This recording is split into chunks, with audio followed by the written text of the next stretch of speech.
Boa noite. Eh, então, essa vai ser a minha primeira tentativa de fazer uma visita mediada online dentro do HO. Então, é uma relação inédita. Vamos ver como é que vai ser. Tela cheia, fica ok, né? Tá ótimo. Tá. Aham. Mais uma vez, boa noite. Sejam muito bem-vindos a essa sala virtual. Hoje a gente vai conversar um pouco sobre o HO, que é o Centro Municipal de Artes Eleutica. Então, vai ser uma visita, né, um encontro, que acredito que seja breve, mas não vai ser tão simples assim. Eu vou precisar da parceria de vocês. Então, vão ter momentos que eu vou precisar que vocês ativem o microfone de vocês ou deixem no chat, que aí a gente vai conversando. Mas eu vou pedir que a primeira opção seja o microfone, para a gente também ter uma troca um pouco mais rápida, porque digitar demanda um pouquinho mais de tempo, tá bom? Então, sejam muito bem-vindos. É, Nas paredes a gente tem algumas fotos que possam dar uma ambientação do que a gente vai falar um pouquinho, mas vamos abrir logo a porta para a gente entrar no prédio. Eu sou Ana Beatriz, eu estou como coordenadora do programa educativo desde o ano passado, de maio de 2023, e eu recebi esse convite com a com essa com essa demanda, né, de como fazer um centro cultural ter um programa educativo. Antes de mim já tinha passado 2 funcionárias que, por questões diversas, não conseguiram colocar em andamento seus projetos. Então, eu recebi essa missão com um pouco de tensão no ar, de tipo: "Será que ela dá conta? Será que isso vai funcionar?". Porque o centro cultural, ele tem uma história muito longa, é uma história muito grande. Então, como é que uma menina como eu, recém-formada, recebe essa responsabilidade tão grande dentro de um centro cultural, onde o nome já tem um peso gigantesco, né. Então, o meu histórico dentro da história da arte sempre foi voltada pra mediação cultural. Eu acredito que não adianta eu escrever sobre artistas, não adianta eu fazer inúmeras críticas sobre exposição, sobre obras, se eu não tenho contato com o público. Se o principal é a relação com o público. E essa relação não pode ser superficial. Ela precisa ser, da mais interessante possível para cada um desses lados. Então, como é que essas relações são dadas? Como é que a gente coloca as nossas intuições dentro das nossas opiniões sobre arte? Como é que a gente conversa sobre arte? Por que que determinadas pessoas falam que não gostam e outras falam que é a razão do viver delas? Por que essa diferença? E por que que o museu muitas das vezes se torna um grande inimigo para muitas pessoas? E como ele pode ser uma extensão de segurança para outras pessoas? E o contexto do Centro Municipal de Arte da Litsika sempre me fascinou. Eu fui estudante da Escola de Belas Artes da UFRJ, então essa relação sempre esteve muito presente, porque o mais para frente eu conto um pouquinho, mas o terreno do centro cultural hoje era, né, na verdade, a Academia Imperial de Belas Artes. Então, como é que essa relação está tão intrínseca que quando eu comecei a estudar, quando eu entrei na faculdade em 2018, eh o HO se torna um ponto de referência tanto para mim, mas para jovens estudantes, para jovem artistas, para novos pesquisadores, porque ele sempre teve esse espaço acolhedor, mesmo não tendo um mediador, e isso é muito fascinante. Mas com essa possibilidade de ter um mediador, uma pessoa que esteja ali para fazer essa ponte, para fazer essas conexões em rede, então como é que se dá essas relações? Agora que tem uma pessoa, que é onde o público pode, trocar com essa pessoa, como é que ocorre? Como que funciona? Será que vai ser fácil essa troca? Será que vai funcionar? Porque a gente sabe que dentro de uma esfera política, essas decisões elas têm que ser numeradas, elas precisam render números, elas precisam ser quantitativas. Não importa se uma pessoa diz que gosta, que não gosta, não importa a justificativa, não importa o grau de interação, muitas das vezes. Mas para mim importa. Para os funcionários do Centro Cultural, sim. Agora, eu não sei em relação ao pessoal de lá de cima. Eu não posso afirmar por ninguém. Mas pela minha equipe, eu digo que a gente desenvolve ações que falam sobre o outro. Não só a gente falando por ele, mas ele ter esse canal, ter essa plataforma. E o Centro Cultural sempre teve isso como característica. Então, eu acho que uma forma de me apresentar é também apresentar o centro. E aí, uma proposta que eu tenho é de sempre conversar com o público, porque não adianta falar que é uma mediação cultural online e a gente não conversar. Acho que a ideia é eu conhecer vocês e a gente ir se conhecendo nesse percurso. Então, eu tenho algumas perguntinhas. A ideia é da gente se conhecer, né? Então, como é que a gente conhece o outro?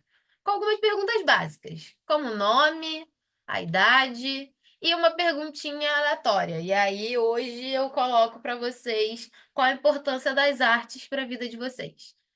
Vocês são estudantes, são pesquisadores, são professores, então, qual o lugar da arte no coração de vocês?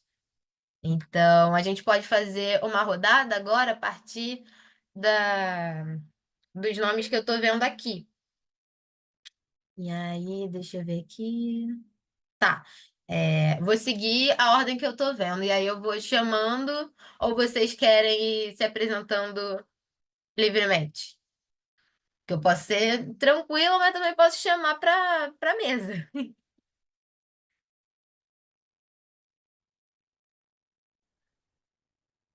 E aí podem abrir os microfones de vocês, se vocês quiserem. Se ficar com vergonha, não tem problema. A ideia é perder essa vergonha.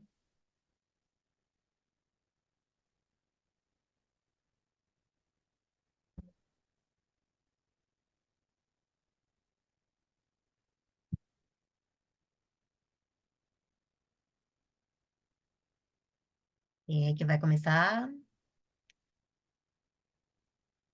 Meu nome é Nossa, Pio, eu sou professor e artista e a arte na minha vida, ela existe desde quando eu sou criança, então é fundamental a arte na minha vida.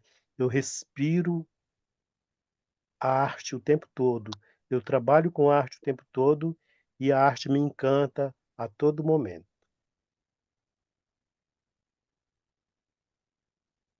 meu nome é Rubens, eu sou professor, também sou artista visual. Eu tenho uma pesquisa a partir da diáspora africana, eh, do povo negro aqui no Brasil e todas as mazelas e consequências oriundas do período da escravidão, né? Eh, Eu trabalho muito com pintura, gravura e objeto artístico, né? Sou também professor na educação básica, esse deve ser meu último ano, é, e eu acho que é isso. Esqueci alguma coisa? Qual o lugar da arte para sua vida? É sempre o trabalho ou é algo mais Olha, são tantas camadas que é difícil definir assim com uma palavra só, né? Mas assim que é bom, a é, gente tem tudo. eu acho que a arte ela tem uma importância tão grande na minha vida, né? Tanto nos momentos de angústia, tristeza, solidão, quanto nos momentos de grande alegria. Eu não sei como eu lidaria com esses momentos se não fosse através da arte. Hum. Bom, posso falar? Já que os três começaram, os dois, Ah, não, pode falar, Fernando, fala, pode Ana, fala. falar. Tá, Bom, eu rapidinho. sou a Então, meu nome é Ana. Fernando. Vai, fala. Tá com delay, eu acho. Tá, vamos. Meu nome é Fernando, tenho 46 anos, sou professor, ator, iluminador, diretor de teatro. É, o lugar que a arte tem na minha vida, na verdade, a arte na minha vida é a única certeza que eu tenho.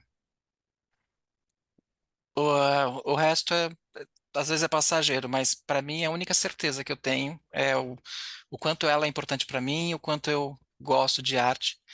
Com 3 anos de idade, minha mãe foi me buscar na rua porque eu tinha arrumado a mochila e porque eu ia fugir com o circo, que estava saindo da cidade, no interior. Então, assim, eu dizia para todo mundo: o que você quer ser quando crescer? Eu falava palhaço, palhaço. Então, ela sempre esteve na minha vida, assim. Então, é isso.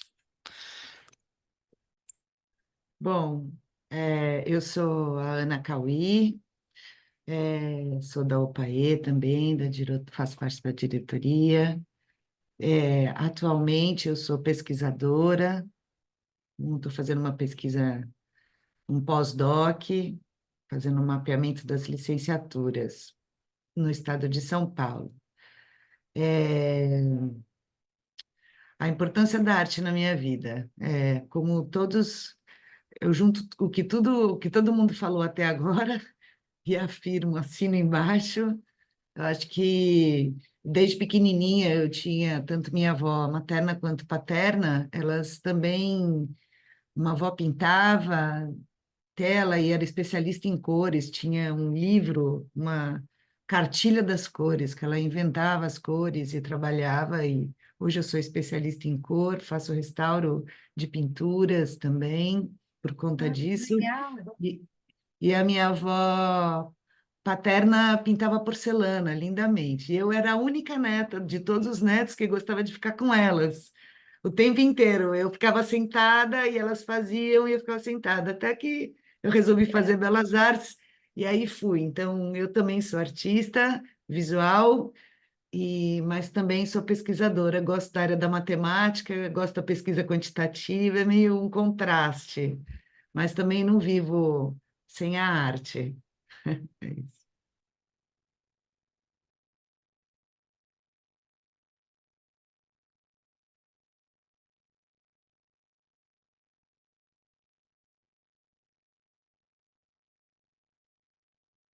Mais alguém gostaria de se apresentar?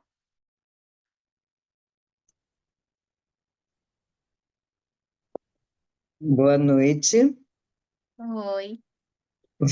eu sou a Edna, sou do quinto semestre em Pedagogia, sou do Polo de Votuporanga, interior de São Paulo. A arte também sempre esteve presente na minha vida, desde criança, sempre gostei de pintar, desenhar e construir coisas. E já pintei tela também, e hoje eu trabalho com o reciclável.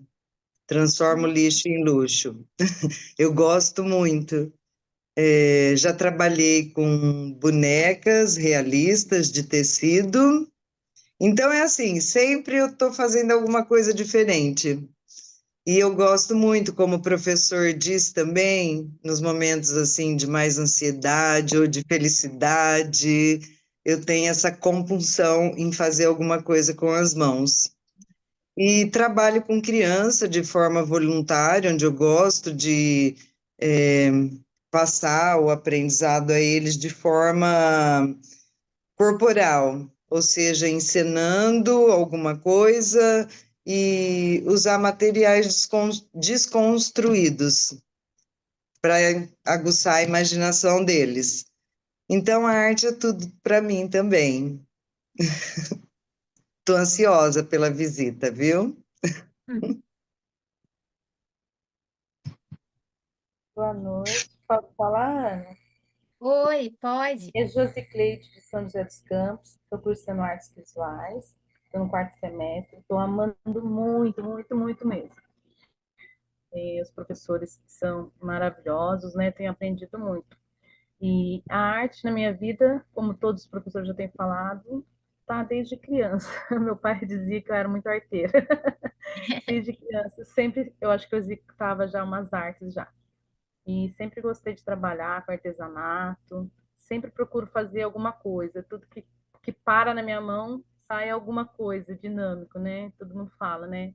E eu vim para fazer esse curso, né? Porque todo mundo ficava falando assim: ah, por que você não faz um curso? Por que você não faz um curso? Você é talentosa, né? Que eu já trabalhava com crianças na igreja, né? E surgiu essa oportunidade e eu estou aqui participando com vocês. É um prazer imenso. Muito obrigada pela oportunidade. Boa noite. Boa noite. Eu me chamo Evelyn e eu estou no primeiro semestre de artes visuais. Estou gostando muito. Tenho 38 anos, sou professora da rede em São Paulo e entrei no curso de artes visuais porque sempre quis, né? Sempre quis entrar nessa área de artes visuais. E a arte, para mim, ela sempre conversou comigo, né? Mas eu não conversava muito com ela. Uhum. E eu sempre, assim, sempre gostei dos meus professores de arte. Para mim, sempre foram pessoas leves, no jeito de ser, de viver, e eu sempre quis ser daquele jeito. E, e a base que eu tive foi muito assim, do ensino médio, depois tive pessoas na família que puxavam um pouco para artes, de alguma maneira, e gosto muito de artesanato, né? É uma coisa que me traz uma paz, algo que me faz eu me sentir bem. E estou gostando muito de aprender a fazer leituras de obras de arte, que é uma coisa que sempre fui um pouco leiga, e estou gostando muito do curso. E é isso.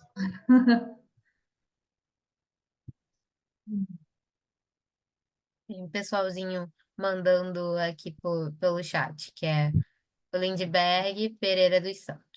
Estou sem áudio, mas a importância da arte em minha vida se relaciona muito com a cultura geek.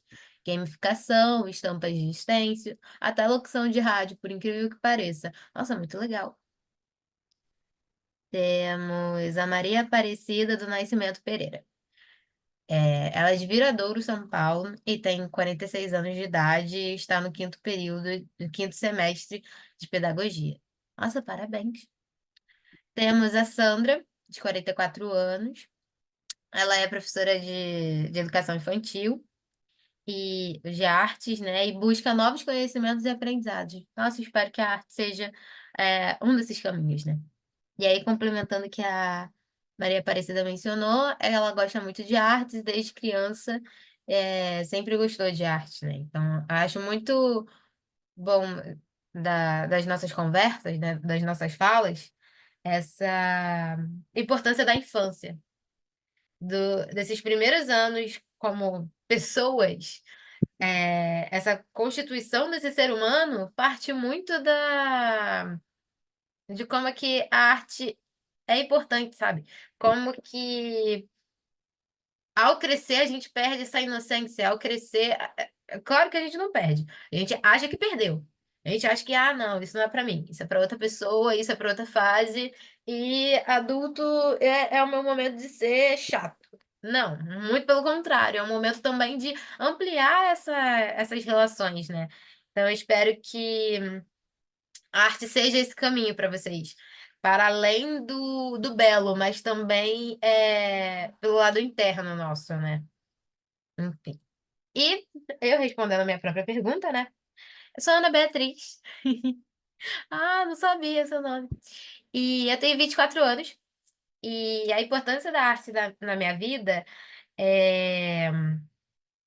foi a partir da arte que eu comecei a entender que eu poderia ser alguma coisa, além de uma filha, além de uma jovem sonhadora na escola, que eu acho que a partir das artes eu poderia ter um pouquinho de espaço nesse mundo que parece às vezes muito cruel, que a gente vê, né? Porque eu nasci nos anos 2000, então eu fico com essa geração da novidade, eu fico com essa geração de como é que vai ser o meu futuro com, com um mundo desse jeito, né? Então, o que eu posso esperar e o que eu posso depositar no mundo é criatividade, lazer, imaginação. Eu acho que a gente tem que sair um pouco do óbvio, do que é apenas 1 mais 1 igual a 2. Acho que 1 mais 1 pode ser 80.000 facilmente. É só a gente querer. E aí,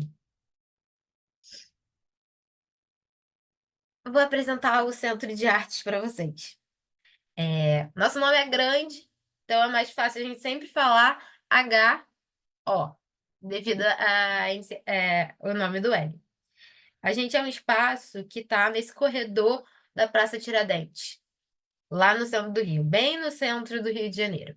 A Praça Tiradentes, para quem nunca foi ao centro do Rio, nunca visitou o Rio de Janeiro, é um polo muito importante. Nesse espaço, infelizmente, tem muito resquício da, da escravidão. A gente tem que pontuar que era um ponto, a praça, né, era o espaço de troca de pessoas, era um espaço onde a miséria estava gritante, e infelizmente, desde 1700 isso não mudou, só foi sendo remodulado. Então, a Praça Tiradentes tem um contexto muito forte de violência, muito forte de moradores de rua, pessoas em situação de rua, pessoas, e eu digo isso de famílias, são famílias, grandes famílias, que ficam na redondeza do espaço.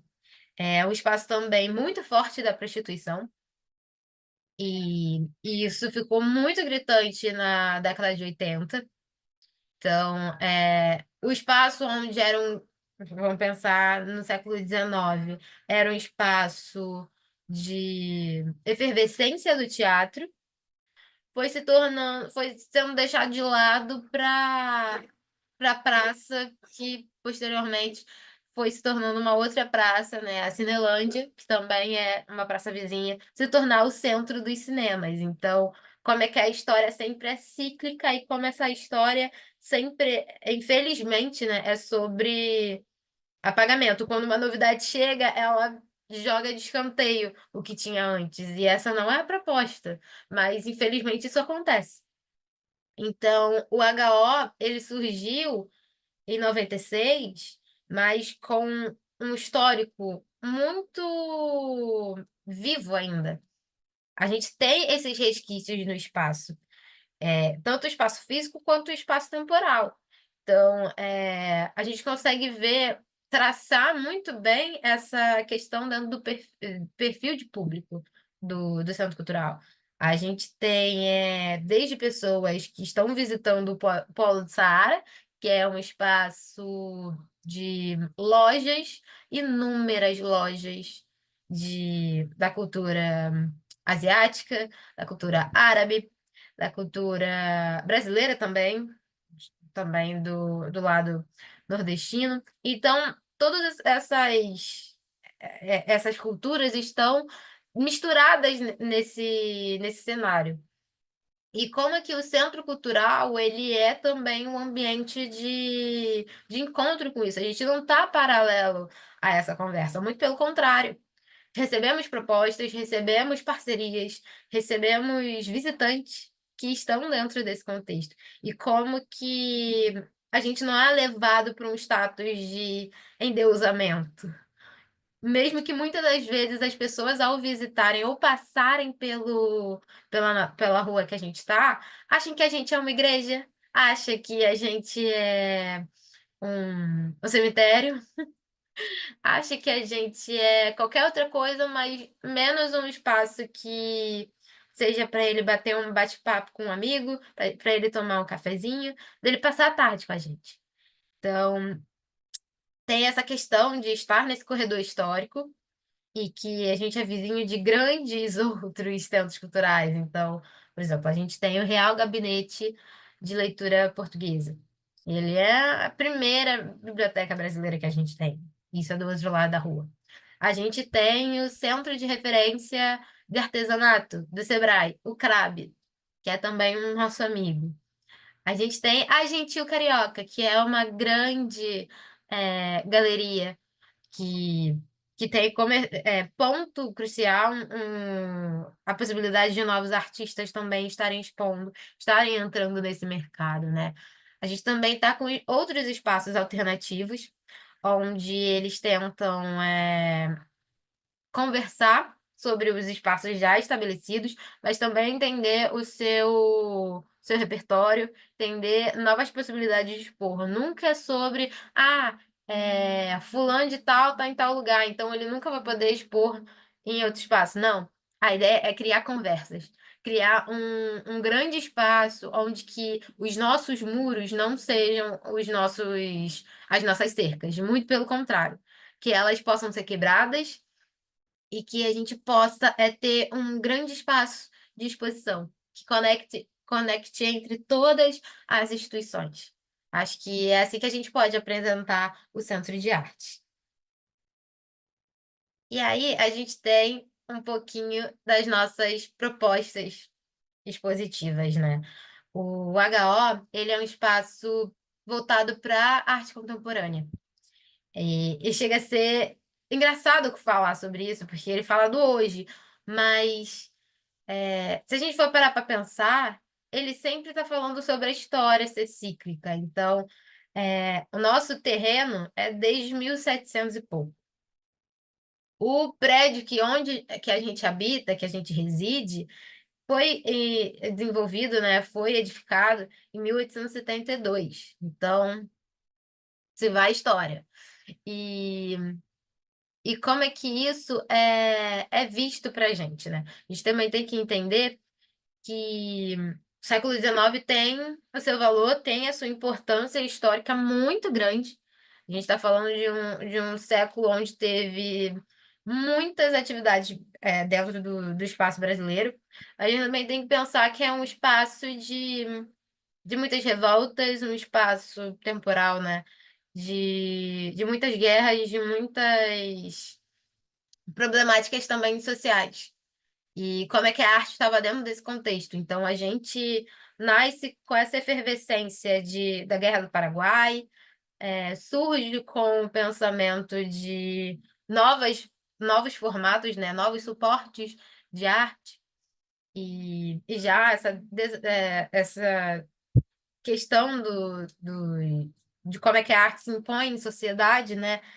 E a gente, desde 1872, a gente era o anexo da Academia Imperial, que era o Conservatório Imperial de Música. Isso até início de 1800 e pouquinho. 1900 e pouquinho. 1920.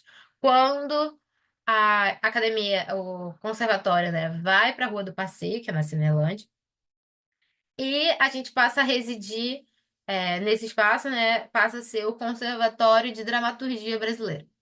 E aí, mais para frente, se torna o centro, né? Um espaço de política nacional do Ministério da Fazenda. Aí depois se torna a Escola Nacional de Engenharia, passa a residir o Centro Cultural. Aí depois, mais chegando na década de 50, 60, mais ou menos, é o Instituto de Matemática Pura e Aplicada. Isso até a década de 70, quando fecham as portas. E ao fechar as portas, a gente também tem que entender que esse espaço, ele perde o seu brilho, ele perde o público. Sem as pessoas, ele passa a ruir, ele passa a sofrer as consequências do tempo, e o tempo nunca vai ser tão generoso como a gente né, cuidando do espaço. Então, a gente vê que as nossas paredes começam a cair, o chão de madeira vai embora, A escada é a única que sobrevive, mas mesmo assim meio capenga. Muitas pessoas também, pelo fato da violência no espaço, pelo fato de uma situação de rua, ficam dentro do espaço, arrombam o espaço e fazem o que querem fazer dentro do espaço, né? Então, ele perde infelizmente, ele perde o público, mas não quer dizer que é a única coisa que ele perde. Ele quase perde, vamos dizer assim, a sua essência, mas a gente não abandona a nossa história, né? Então, a Prefeitura do Rio de Janeiro e o programa Elicica, né? O projeto Elicica, fazem conversas a partir da década de 80, a partir da redemocratização, e começam a conversar sobre a criação de um centro de arte contemporânea, coisa que ainda não existia dentro do escopo municipal. Então, tinha alguns outros espaços, centros culturais e museus, mas não com essa proposta. Então, em 96, nasce o HO com a proposta de conversar com o público sobre arte. E que arte era essa, né? E aí é uma arte que a gente tem que parar para pensar a partir do nosso nome. Quem foi Hélio Tsika? Quem foi esse cara que dá nome ao Centro Cultural? E por que dar o nome, colocar o nome de uma pessoa no Centro Cultural? Qual a importância dele? Por que ele e não outros? Sabe? Então a gente pode ir conversando a fundo sobre questões políticas também, porque dar nome é dar poder, é dar uma relação que que às vezes nunca pode ser quebrada. Claro que o tempo dirá, e se uma época foi Academia Imperial, hoje pode também deixar de ser Centro Municipal de Arte Eletricica. Não é um edifício que determina para todo sempre. Mas a gente também tem que conversar sobre a potência e o perfil, né? Desde 96, o Centro Cultural se chama Hélio Oiticica. E quem foi esse tal de Hélio? Vocês já ouviram falar em Hélio Oiticica?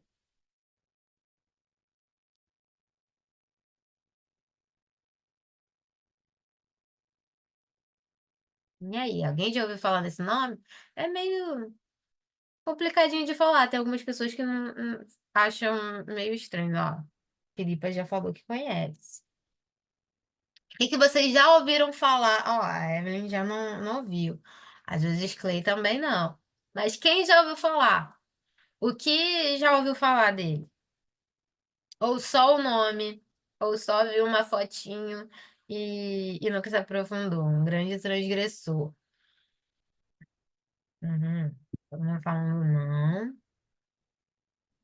Sim, hoje a gente vai conhecer um pouquinho, mas indico que acredito que em alguma disciplina vocês vão acabar encontrando com esse carinha. A gente tem que parar para pensar também que com essa redemocratização do espaço, a gente também tem que entender as validações políticas, né? Então, é, por que Hélio Oiticica, sabe?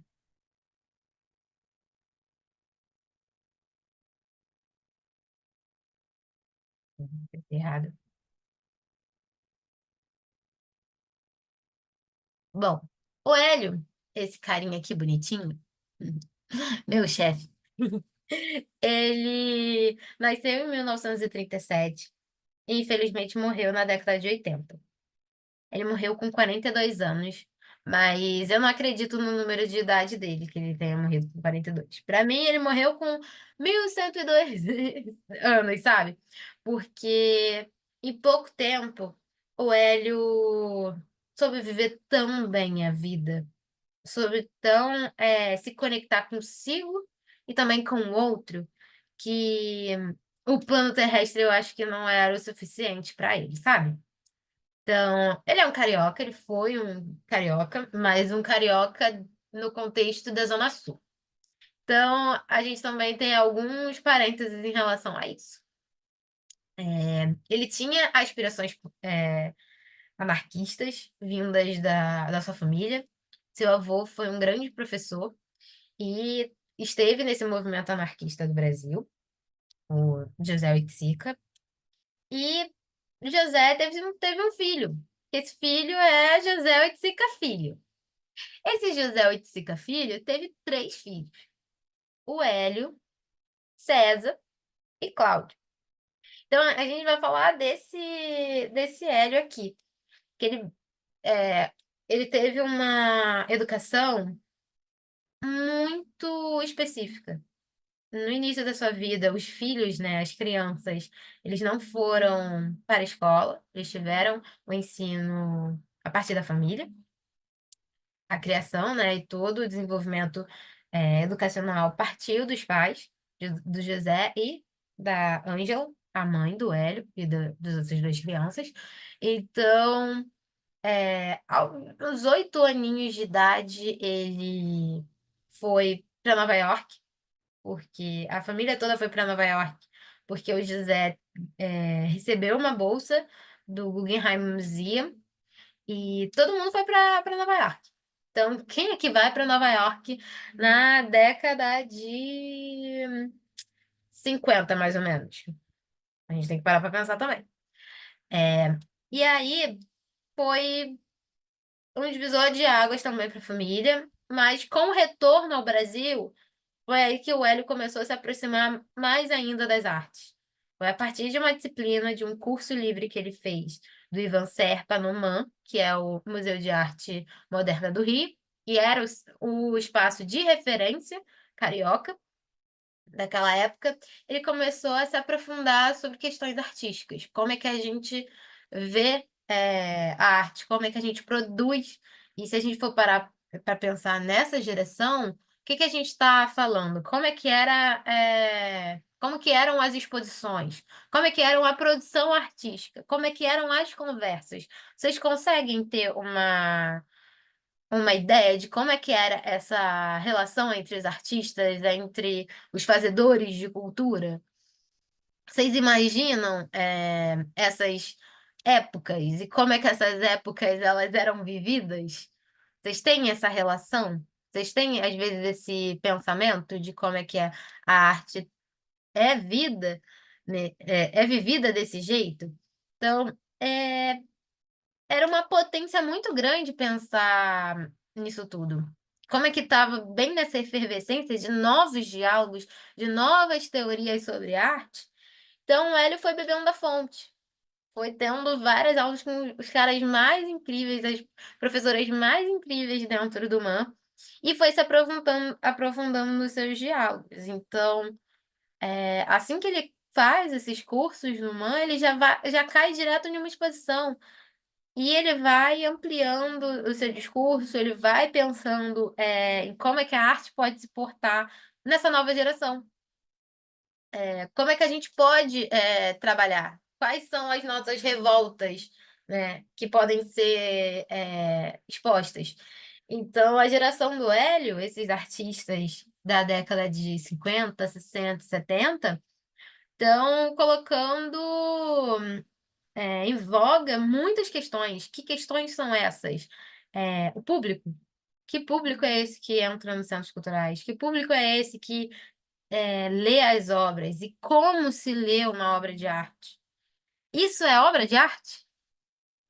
Então, são perguntas que hoje a gente acha que já estão estabelecidas e que a gente tem outras conversas a se dar, mas eu sempre falo nas nossas mediações presenciais. Imagina isso na década de 60. Sabe? A gente tem também que rever como sociedade. A gente também tem que parar para pensar que a gente tem muitos atrasos, muitos tabus, muitos preconceitos, e como é que isso também é visto dentro da arte. A gente pode também ter essa visão romântica, que a arte sempre é um lugar seguro, é sempre um lugar sobre vida e uma vida bela, uma vida onde não tem problemas, mas a gente também tem que olhar para os preconceitos que ela impõe, das problemáticas que ela expõe. Então, a geração do Hélio, eu falo muitas das vezes que eles convidam o público a entrar. no centro cultural. Eles convidam o público a jantar na mesma mesa que eles. Porém, eles não dão o prato, eles não dão os talheres, eles não dão o cardápio. Então, muitas das vezes, esse público está à escura. Claro que a gente tem inúmeras questões de como é que a arte é exposta, mas a gente também pode conversar como era a problemática da década de 60. E aí eu não passo pano pro Hélio, não. Mesmo que o Hélio tenha tido ótimas visões e ótimas percepções também da sua própria limitação. A gente também tem que entender que a gente é aquilo que o nosso tempo diz, né? Toda essa questão social impõe nas nossas falas, né? Então, o Hélio, ele expõe muito isso, de como é que a vida está relacionada à arte, como é que às vezes a gente não consegue separar, e outras questões também um pouco mais teóricas, um pouco mais pragmáticas da geração, né? Sobre questões da cor, questões sobre ambientação e percepção. Isso é um ponto muito crucial para aquela geração. Mas eu também não vou adiantar essas temáticas, porque vocês ainda são novatos nesse assunto. Então, não vou dar uma super aula para deixar a gente com dor de cabeça. Mas a ideia é da gente conversar sobre como que nem aquela perguntinha que eu fiz no início. Qual o papel, qual a importância da arte nas nossas vidas? A partir disso, a gente pode se perguntar: quando que a arte se tornou isso para mim? E quando ela parou de ser? Será que ela parou de ser? Será que a nossa relação é a mesma desde que eu era criança? Eu acho que não. A minha relação com a arte mudou. Às vezes eu acho que mudou para melhor, às vezes eu acho que, putz, eu poderia ter escolhido outra profissão, às vezes eu poderia ter entendido isso como um hobby, mas às vezes não. Às vezes eu levanto a bandeira e falo, eu sou artista. E é isso que eu quero para minha vida e é isso que eu quero que o mundo veja também, essa paixão que eu tenho. Então, tudo isso que eu tô perguntando para mim mesma, eu também tô jogando para vocês, pra gente ir dialogando um pouco mais para frente, tá bom? Mas é só para vocês terem uma noção que a gente, ao receber o nome dessa pessoa, inevitavelmente a nossa história está conectada. Inevitavelmente os nossos valores e os nossos interesses como instituição dialogam esse estilo de vida, com esse é, estilo de produção e como é que a gente seleciona as nossas exposições a partir daí, né? Então, acaba passando um pouco para a gente como é que a arte dentro do centro cultural pode ser. Mas aí eu tenho uma observação: ela não é para validar o discurso do Hélio, e sim para questionar. É sobre entender que o Hélio, infelizmente, morreu na década de 80, mas a arte ainda está, ó. A cada ano surge um novo artista. E como esse novo artista enxerga a produção, enxerga as problemáticas dentro da cultura brasileira e fora da cultura brasileira. Então, é entender que a gente é um polo que recebe o nome desse cara, que foi um cara sensacional, super vanguardista, uma pessoa que estava pensando sobre o povo, estava pensando sobre como é que a gente enxerga o mundo, e esse mundo é importante para a nossa leitura do objeto, sabe? Então, muitas vezes a gente não entendeu o Hélio Sica na época dele. A gente está começando a entender ele agora. E como esse legado é importante para esses novos artistas. E quando eu digo novos artistas, não fica limitado à idade. Não é sobre idade, é sobre se compreender como artista. Porque não é porque você é um novinho em relação à idade que você já sai dizendo, eu sou artista. Agora a gente vê muito isso, eu acho. Dentro da época, eu vi muitos artistas se colocando como artistas muito novos. Mas a gente também tem que pensar nas questões geracionais. Como é que as gerações veem uma pessoa que se auto-intitula artista. A gente sabe quais são os preconceitos que a gente acaba passando. Ah, vai lá a pessoa Acho que não posso nem falar isso, mas melhor. Que são várias palavras que são colocadas pejorativas pra gente, né? E como que isso não acontece quando alguém diz que quer ser advogado. Isso não acontece quando alguém diz que quer ser médico. Por que que eles são validados e o artista sempre é aquele que é olhado tipo, ah, coitadinho, não vai ter aposentadoria, não vai ter uma renda boa. Poxa, vai ter que ser sustentado pelos pais. Caraca. Mas, enfim, é pensar que o Centro Cultural abraça essas questões. E esse, esses grupos que são ainda entusiasmados sobre como é que a gente pode conversar a vida sobre arte, né? Então, eu acho que a gente tem um pouquinho desse interesse. E aí, nesses slides que eu passei para vocês, a gente tem alguns trabalhos do Hélio. O Hélio tem inúmeras séries. Não vou ficar nem aqui citando quais, mas naquela portinha de entrada, a gente tem os meta-esquemas, algumas fotos dele, né, que é essa primeira produção, e nesse daqui é o Penetrável Tropicália, que dá nome ao movimento da MPB, né, todo esse movimento de, de potência, de novidade sobre transgredir. E aí, falando um pouco desses temas importantes, a gente tem o programa Heliotica. O programa, a partir de 2021, se tornou a possibilidade de novos artistas dialogarem com o legado do Hélio. Como é que a arte pode ser conversada, né? Porque é aquilo, o Hélio ocupa as nossas primeiras galerias, a galeria 4, 5, 6, 7 e 8. E a cada mês a gente tem um diálogo novo, uma conversa a ser posta. E como que o Hélio ainda está vivo. Inevitavelmente, a pessoa, o corpo morre, porque é questão material, mas quando você é artista, você não vai. Você não vai embora tão cedo assim. As pessoas podem tentar te tirar da fala delas, mas inevitavelmente você retorna. E quando você é um artista, você retorna com uma potência tão grande, com uma Olha nós um aí. grande. Eu coloquei justamente esse vídeo para deixar um pouco claro essas interações, né? Essa possibilidade de conversa. Então, ali a gente tem os trabalhos do Hélio sendo vistos de outra forma. Que forma é essa? É a forma do público de hoje. E que público como é que a gente constitui esse público? São pessoas de origens completamente diferentes, de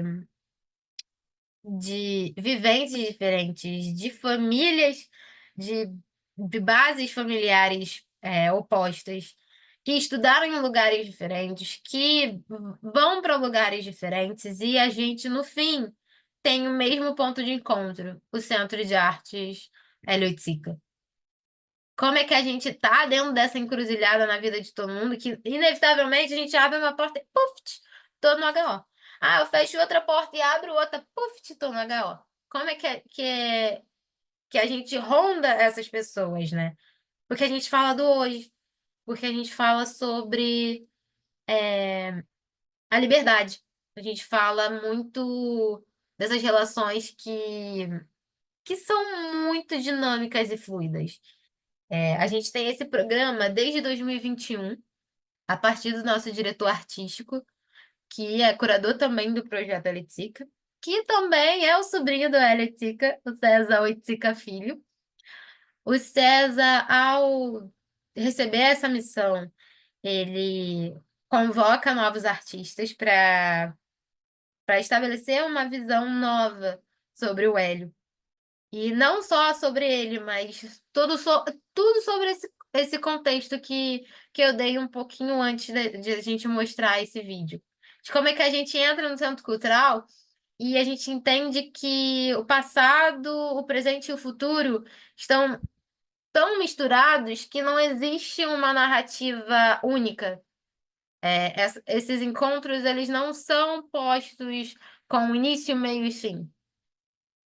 Você entra em uma galeria, você não necessariamente você precisa seguir um sentido único ou o sentido que a gente impõe estruturalmente. Você está livre para criar o que você quiser. A gente tem as nossas paredes brancas e a partir do, mesmo que o branco seja ameaçador, muitas das vezes, um papel branco para a gente colocar um ponto é difícil para a gente iniciar, mas quando a gente já faz esse pontinho, a gente já não tem mais medo dele. A gente pode ir a fundo e fazer o nosso caminho.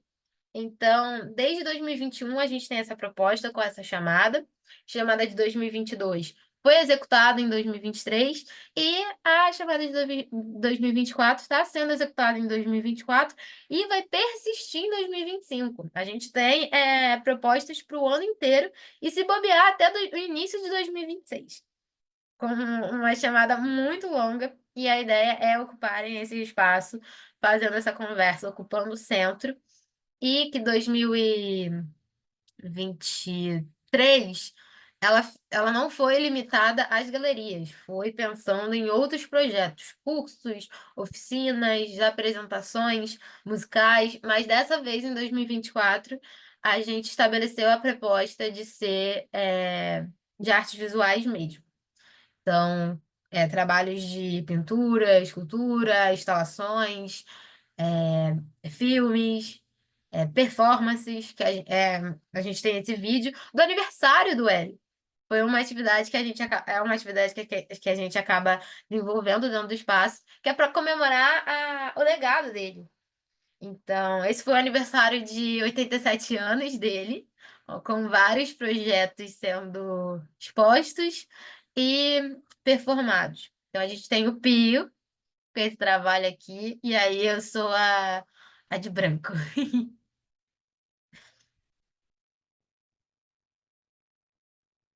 E aí, a outra atividade que eu tenho eu apresentei um pouco sobre o Centro Cultural e a nossa exposição, né?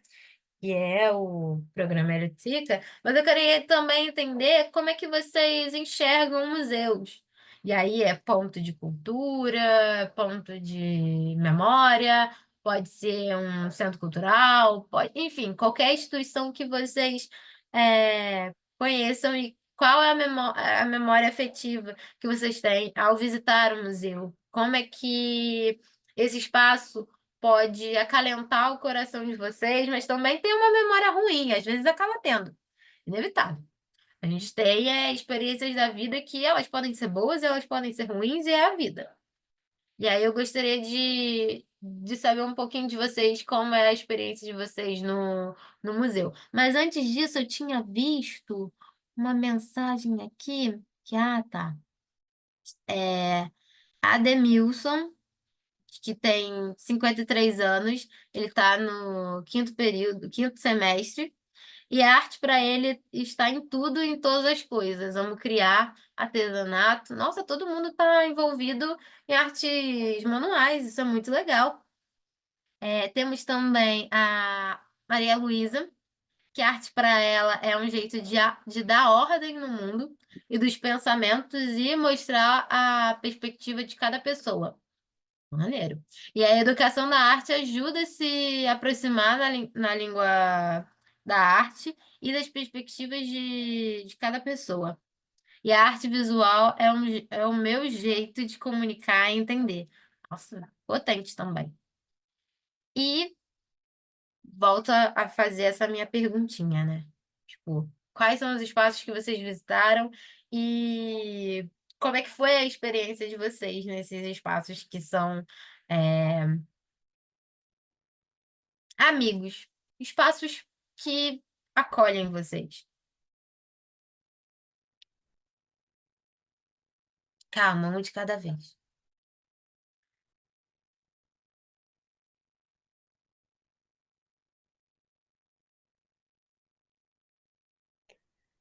Eu penso que o espaço cultural é um espaço de encontros, né, encontros que permitem você viver experiências estéticas agradáveis e também experiências não tão agradáveis assim, né. E, para mim, particularmente, quando eu estou, meio mal-humorado, digamos assim, com a autoestima lá embaixo, o meu remédio é ir visitar uma exposição de arte. Eu ponho o pé na instituição, aí tudo fica muito bem. Então, assim, é como se eu me alimentasse, desse lugar que me proporciona saúde mesmo, sabe. Eu acho que é um lugar que proporciona a mim esse estado de saúde.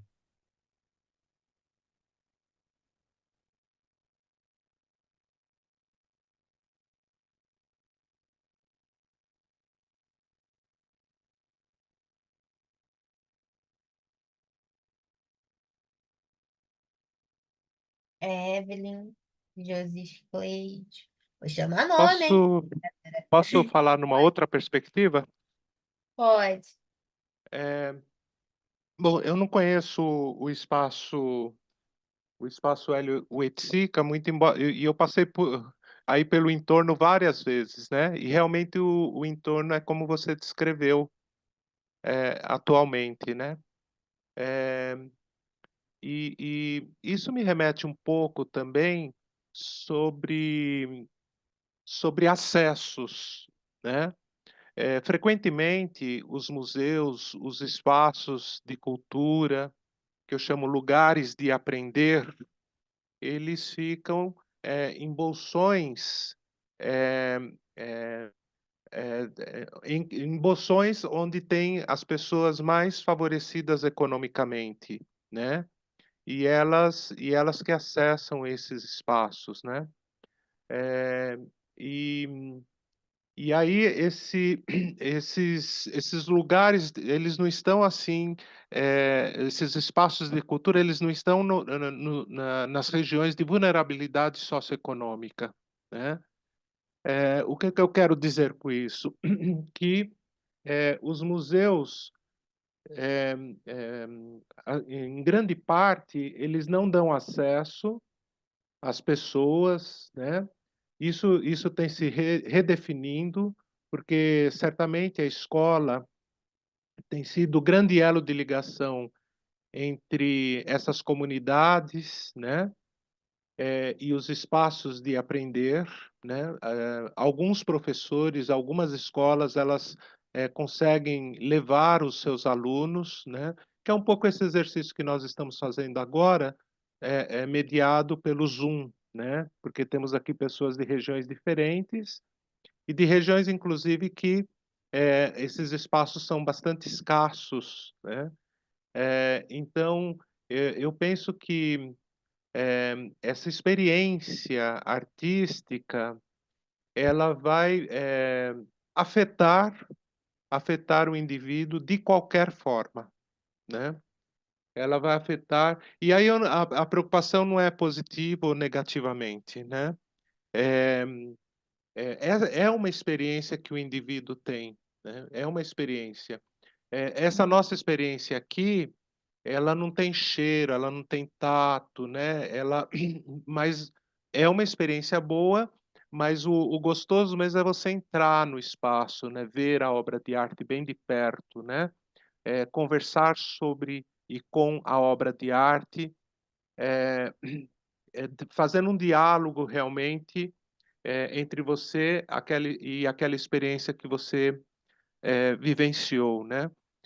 Eu acho que cada vez mais, principalmente os docentes e futuros docentes, eles têm que ter esta ação como uma grande perspectiva no seu processo de ensino e aprendizagem.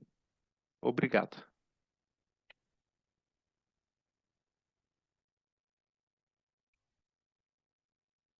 A Maria Cristina mencionou aqui que ela visita museus, né, centros culturais, SESCs. também é muito bom. O SESC também é um ponto muito bom onde a gente vê lazer, cultura e arte e educação sendo trabalhado de forma integrada, né? É bom o seu exemplo aqui. E aí ela não conseguiu eleger, né, uma memória favorita no momento, mas vem de tudo um pouco, né? Pensar nessa experiência na mente dela. E aí a Maria Aparecida fala que a vida e a arte estão presentes o tempo todo, né? Tá nessa união. O Ademilson falou que ele teve a oportunidade de visitar alguns museus durante essa trajetória da vida dele e que o que chamou atenção para ele foi essa questão do Museu de Tiradentes. A história, as roupas de época, a escrita, o cheiro do museu. Nossa, cheiro de museu, caraca, é bem específico mesmo. Aquela madeira bem escura, com aquele cheirinho, às vezes beirando o mofo. Que delícia. E aí, ele fala um pouco das obras de Aleijadinho, a riqueza dos detalhes. Maria Aparecida também fala da importância das experiências, né? A Sônia fala um pouco que o único lugar que ela aprende artesanato foi o CRAS, e a arte é importante para as nossas vidas. Mais alguém gostaria de ligar o microfone? Ah, eu acho que o iPhone é a Sandra. Ela já fez algumas visitas e exposições de fotos do morro de fotos antigas.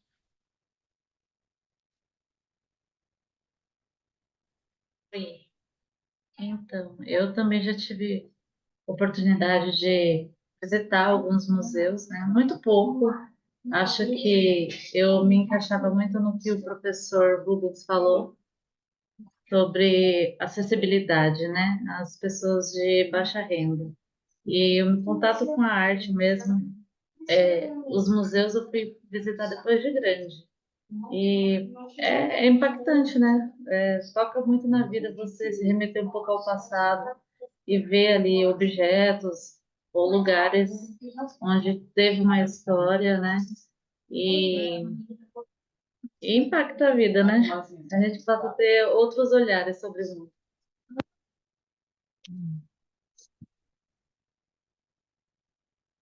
Oi, Evelyn, só para apimentar um pouco essa discussão, né? Porque para mim é uma discussão bastante cara e importante, né? É, antes da pandemia, o Brasil ele tinha um pouquinho mais de 5.000 salas de cinema. Por que eu cito cinema e não cito museu, galeria, enfim, outros espaços, né? Por ser o mais conhecido e popular. Muitas vezes a família ela prefere assistir a um filme, seja um enlatado americano ou outro, né? É, e, e mesmo assim é, é também penoso porque há um custo, né, para você acessar o cinema, né? Atualmente nós não temos, depois da pandemia, nós não temos ainda 4.000 salas de cinemas, né? Então você percebe com isso que os espaços de cultura no Brasil, eles são restritos, eles são poucos, né? Quando você sai do grande eixo, Rio, São Paulo, Minas, etc., né? Quase quase não tem esses espaços de cultura. E considere também que nós temos aí, não dá para deixar de mencionar, né? Algumas condutas políticas que não investem. É, inclusive, aquilo que tem vai sucatear para que não funciona, né? Então, realmente, nós temos que olhar para os espaços de cultura que nós temos em nossas cidades, olhar com bastante carinho, né? E propor parceria, intervenções, fazer propostas artísticas, né? Para agitar mesmo esse espaço levar alunos para lá, né? Eu acho isso muito importante. Professora, inclusive trazer arte também para as escolas, né?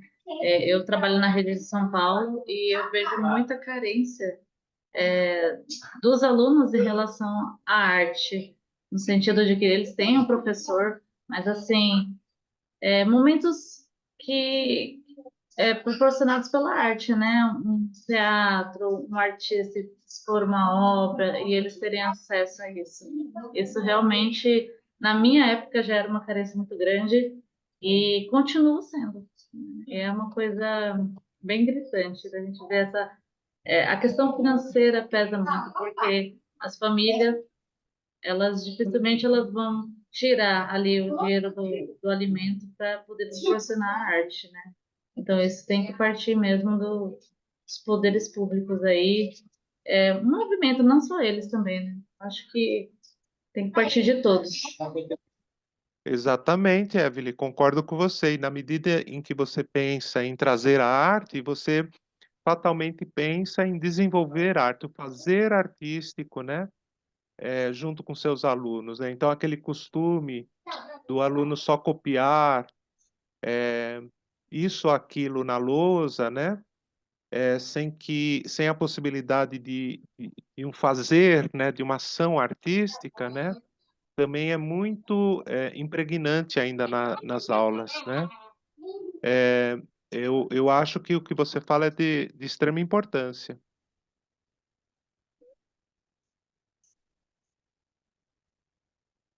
Mais alguém gostaria de deixar o seu relato? Ou apimentar ainda mais a conversa?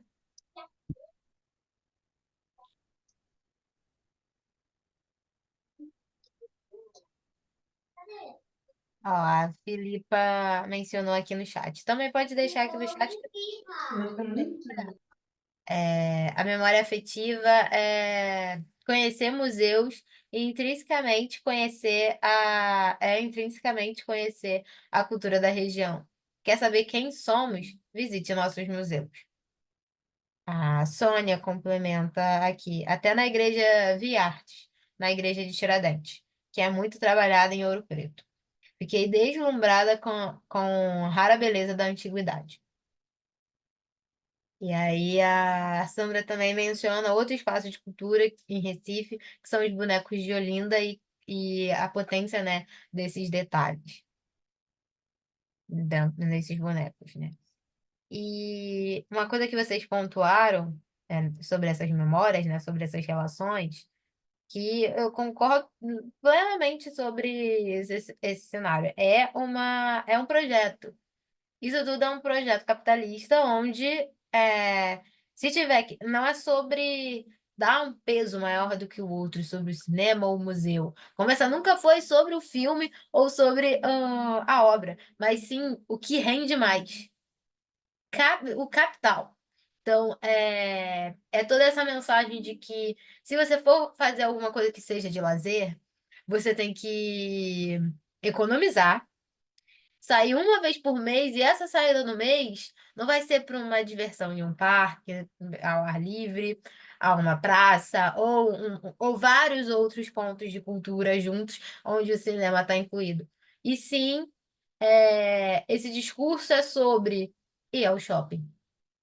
A crítica não é ao shopping, mas qual o discurso que está por trás dele, né? Então, tem inúmeras camadas sobre essa questão de, pô, o teatro é caro demais, o teatro é inacessível. Temos teatro inacessível, mas a gente está falando de linguagem também. E também de money. A gente também tem que entender que a gente também coloca outros pesos de que eu vou gastar R$ 400 em um tênis, mas não vou gastar R$ 3 para ir para uma peça de teatro em um momento de ingresso popular. Aí são vários exemplos que a gente pode, vários casos que a gente pode criar que o capitalismo está rondando na nossa cabeça e está fazendo a gente falar essas coisas. Tem muitas coisas assim. E como é que. Bom, a minha memória favorita é a memória que eu tenho quando eu era muito jovem, muito criança. Eu nem lembro quando eu fui fazer esse passeio, mas eu fiz um passeio para um museu natural aqui no Rio, lá na Urca, que é bem Zona Sul, e lá tem esses pontos turísticos, né? É o Corcovado, mais perto, né? Do outro lado. Tem também o Bondinho, né? O Bondinho. Tem também essa área militar da Urca. Tem a própria Mureta e tem os museus e a proximidade com as universidades, tanto a Praia Vermelha, da UFRJ, quanto a Unirio. E é cercado também de verde. E, e aí eu fui nesse museu natural, né, de história natural, e eu fiquei fascinada. Toda sala eu falava, uau! E aí eu era a primeira a entrar nas salas, porque seguir uma fila, né? E aí eu era criança, sempre fui a criança mais baixinha. Então era sempre, junto com a professora, eu sempre tinha um impacto que os outros não estavam vendo. Então eu falava, uau, uma preguiça gigante. Às vezes a preguiça tinha 3 metros, ó. Só 3 metros, mas eu ficava tão fascinada que eu falava, caraca, eu quero estudar isso. Quero ver, quero, eu quero me aproximar disso. Como é que a gente se aproxima? Então, quem é que estava junto comigo? Era a professora e o mediador. Então, foi ali que eu comecei a ver a minha profissão, sem saber que eu tava enxergando isso. Então, eu acho tão incrível lembrar disso. E aí, eu acho tão fofo, porque envolve de uma inocência e às vezes também uma possibilidade sei lá, de novidade, de frescor, de pensar que as coisas não morrem, mesmo que ela seja um fóssil, a preguiça, ela ainda está viva na minha mente. Acho isso tão interessante. Enfim, senão eu começo a chorar. E aí, o outro ponto, o outro lado dessa moeda, né, ao falar do centro cultural e ao falar das nossas memórias, entra um setor que é muito caro para mim, que eu acho que tá nessa porta de entrada, né, tá nesse convite e tá nessas questões que a gente pontuou um pouco na nossa conversa, de como é que a gente entra no centro cultural onde ele se mostra e eu leio da forma que ele não quer que eu entre. Ele em sua estrutura tá falando, não é para você entrar, não é para você. Tem coisas difíceis, você não vai saber ler, você não vai se aprofundar, você não vai se interessar e você só vai pro banheiro. Só vai beber água e ir pro banheiro. É só isso que você vai fazer dentro desse centro cultural. Porque você é uma pessoa que. Essa é a narrativa que se coloca também, né? E os pensamentos que estão dentro desse contexto artístico e da relação que a gente tem nos museus. Mas isso também é um discurso. É um discurso que foi moldado por muito tempo. Mas isso não significa que ele vai ser o único discurso a ser colocado. Muito pelo contrário. A gente precisa reivindicar essas esferas de poder. A gente precisa discutir se isso funciona. E eu já adianto que não funciona. A gente tem que convidar. A gente tem que não só convidar por convidar, como eu falei da geração da década de 70, que chama todo mundo para jantar, todo mundo está participando, todo mundo está entrando no museu, todo mundo está fazendo ativações no museu. Mas espera aí, vamos olhar as fotos do domingo de criação do Frederico de Moraes. Quem é que estava realmente no aterro do Flamengo em pleno domingo?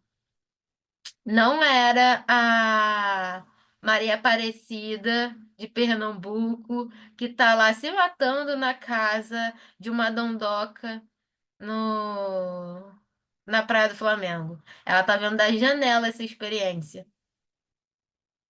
Quem é que está vivendo isso, sabe? Então, ao assumir esse setor do Programa Educativo do Centro Cultural, eu sabia desses desafios de perder de tentar tirar essa áurea, né, de tirar esse peso de arte e cultura não é para mim. Isso é para gente que tem que quer devaneios, que quer estudar, que quer ir mais para frente. Eu não sou disso.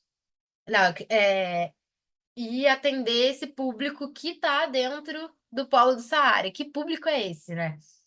Então, com isso, eu já fui criando vários projetos.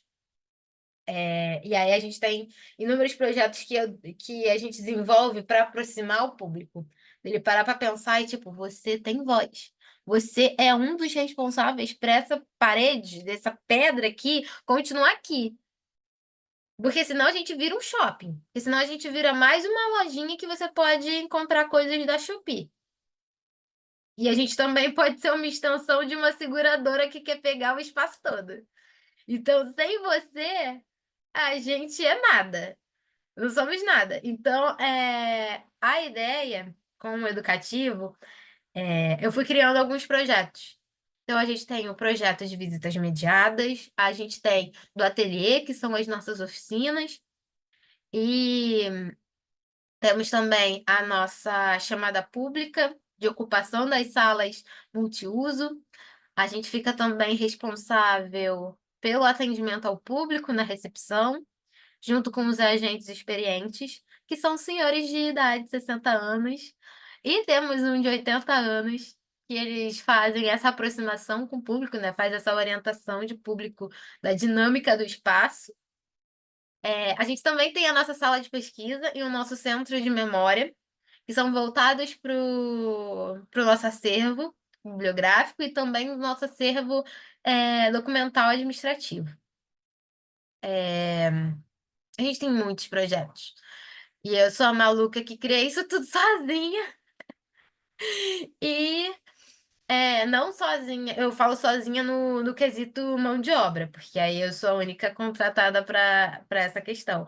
Mas que bom que esse ano tudo mudou e agora eu tenho o auxílio de mais duas pesquisadoras, mais duas historiadoras da arte, apaixonadas por esse setor, que é a Érica Laurentino e a Tamires Barros. Elas estão agora entrando no Centro Cultural, elas ingressaram no mês passado, em setembro, e a gente está fazendo planos e mais planos para o HO crescer nesse nível de relação com o público, porque não adianta nada a gente fazer uma exposição, a gente pensar em título, pensar em conceito, colocar na gráfica o texto na parede, organizar as obras, pensar nessa expografia, pensar em uma rotatividade na sala, pontos de relação entre as obras, se a gente não pensa no público, se a gente não pensa em como é que o público vai acessar essa conversa. Porque não adianta nada a gente escrever textos e mais textos justificando as nossas obras se o básico não está ali, se esses artistas não falam bom dia pro pessoal da limpeza. Se esses artistas, eles não retiram suas obras da parede e não limpam. Se esses artistas não são amigos do Centro Cultural. Não adianta nada a gente pensar em uma exposição linda onde o público não é o ponto-chave, é só expor a sua ideia. Meu filho, expor ideia você pode expor em qualquer lugar. A internet é para isso. As nossas conversas são para isso. Agora, o que vale da arte é só expor. Eu acho que esse não é o ponto-chave. Eu acho que é expor. Talvez não seja só essa palavra expor, mas seja sobre conversar. Porque conversa indica a necessidade de mais de duas pessoas, mais de uma pessoa, né? Não tem como você conversar sozinho. Você não vai ter retorno. Então você precisa de duas pessoas ou mais. Então, essa é a proposta do programa educativo do HO. É a partir do público que a gente inicia algo. Então, a gente tem essas atividades aqui, é um dos exemplos das nossas mediações. Dá para ver que eu e as crianças a gente tem a mesma altura, mesmo sendo crianças do 6º ano, né? E, bom, as nossas propostas é sempre fazer esse diálogo da experiência de cada um de nós. Então, eu começo justamente nessa sala, a maioria das vezes, que é uma das primeiras salas do Hélio, e que eu faço aquela mesma perguntinha que eu fiz para vocês no início. Qual o seu nome, idade e uma pergunta aleatória que surge na minha cabeça na hora. E aí a ideia é da gente ir se conhecendo, porque a partir da fala de vocês, a gente consegue traçar um roteiro um pouco mais personalizado no momento. E aqui a gente faz essas interações. Eu preciso que a gente tenha uma participação, que a gente tenha um entrosamento. Não só porque eu preciso de um salário. Essa não é a ideia. É mais para ter um aprofundamento. Não só o meu teórico, mas também a potência para essas crianças. A gente está falando de crianças que são desse contexto do centro do Rio, então a gente está falando de alguns espaços, né, como a Gamboa, como a Providência, Pequena África, espaços que foram marginalizados por muito tempo. Então, como é que essas crianças ainda têm reflexos sobre isso? Da escravidão. E isso é muito gritante dentro desses espaços. Então, como é que essas crianças de baixa renda, elas enxergam o HO como um espaço também, caraca, eu posso almoçar e ir para o museu. Eu posso ir com a minha família fazer umas compras no Saara e falar com a Ana. Eu posso passar no espaço, ficar cansado e entrar no HO, beber água e ainda ver uma nova exposição. E ainda, de quebra, aprender algo novo. Mesmo que esse novo tenha sido feito na década de 60. E é isso que a gente propõe também nesse trabalho que eles estão interagindo, que é a Boile de Bacia, do Hélio, que é um projeto Boiled, é uma série Boiled, onde conversa sobre transobjetos, sobre objetos dentro do nosso cotidiano e que eles são lidos de outra forma. São esses corpos estranhos que a gente ainda não sabe muito bem o que é, mas a gente tem uma aproximação, só que a sua disposição está diferente. Então, como é que coisas do nosso cotidiano são arte também? E ao a gente conversar dentro do Centro Cultural, a gente também está propondo que a leitura não seja sobre, então, bom dia, o Hélio Oiticica nasceu em tal ano, morreu em tal ano, ele foi um artista assim, assim, assado. Não, não é essa frase, não é essa fala bancária onde eu estou depositando, é sobre esse diálogo, sobre eles escolherem o que eles querem saber, sobre como é que a gente vai ter esse diálogo, como o Centro Cultural pode ser um espaço de lazer, da mesma forma que o shopping pode ser. Ninguém questiona se o shopping é um espaço legal. Mas a gente já parou para pensar quantas vezes o museu já foi chamado de é só onde tem coisa velha. Tem coisa chata lá, difícil pra caramba de ler. Eu não quero perder meu tempo. Negócio que cheira mofo. Isso tudo aí tinha que queimar, tinha que ir embora. Quem vive de passado é museu, eu não sou do passado, eu preciso estar de olho no shopping. Mas que tal a gente ter essa experiência divertida também no Centro Cultural? Olha como eles estão rindo, olha como a gente saiu desse encontro muito. Eu adoro essas crianças do 6º ano, porque muitas dessas crianças eu vi ano passado. Eu vi quando eles estavam no 5º ano, em outra escola. Eles são da Celestino da Silva, que é uma escola municipal, de 6º a 9º ano. E algumas dessas crianças, elas estudaram na outra escola municipal, que é a Tiradentes, a Escola Municipal Tiradentes, que é do 1º ao 5º ano. Então, quando eu entrei, as minhas primeiras turmas foram da turma de 5º ano da Tiradentes, e esse ano eu retornei uma parceria, eu comecei uma parceria com a Celestino, né? E com a Celestino foi direto com essa turma de 6º ano. Que eles falaram, pô, tia, eu lembro de você tava com o cabelo um pouco mais escuro, mas era você. Eu falei, caraca, você mudou muito. E que bom que você voltou. E eu falei, como é que era o HO na época que você veio? Ah, era completamente diferente. Eu falei, e hoje? Como é que você tenha também a possibilidade de você conhecer o mesmo espaço com outras exposições? Olha como isso é rico, olha como que isso pode ser também potente. E futuramente, o discurso também que eu tento, a conversa que eu tento ter com eles é que eles também são artistas e eles fazem parte da ideia de obra de arte. Eles são obra e eles são artistas